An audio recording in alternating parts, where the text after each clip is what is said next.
বিশ্বের ১০০তম প্রভাবশালী ব্যক্তির তালিকা প্রকাশ করেছে যুক্তরাষ্ট্রের প্রভাবশালী সংবাদ সাময়িকী টাইম ম্যাগাজিন। ২০২৫ সালের জন্য এই তালিকায় স্থান পেয়েছেন বাংলাদেশের অন্তর্বর্তী সরকারের প্রধান উপদেষ্টা ডক্টর মোহাম্মদ ইউনূস। তার নাম রয়েছে নেতা ক্যাটাগরিতে।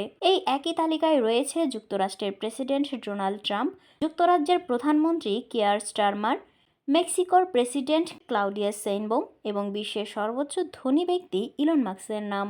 প্রভাবশালী ব্যক্তির তালিকায় স্থান পাওয়া ডক্টর ইউনূসকে নিয়ে টাইমস ম্যাগাজিনকে যুক্তরাষ্ট্রের সাবেক ফার্স্ট লেডি ও প্রেসিডেন্ট পদপ্রার্থী হিলারি ক্লিন্টন বলেছেন, বাংলাদেশের নেতৃত্বাধীন অভ্যুত্থানে গত বছর বাংলাদেশের স্বৈরশাসক প্রধানমন্ত্রী ক্ষমতাচ্যুত হওয়ার পর একজন চেনা নেতা নোবেলজয়ী মোহাম্মদ ইউনূস দেশকে গণতন্ত্রের দিকে নেতৃত্ব দিয়ে এগিয়ে আসেন।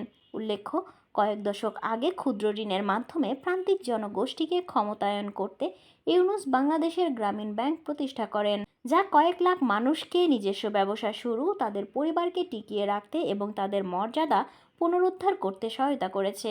এই ক্ষুদ্র ঋণের সুবিধা নেওয়া ৯৭% নারী।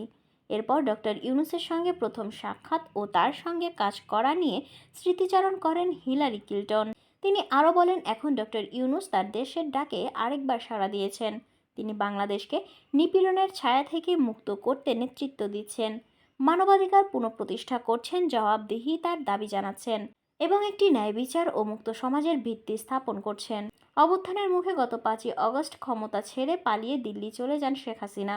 এর ফলে দীর্ঘদিন পর বাংলাদেশ স্বৈরাচারী শাসনের অবসান ঘটে।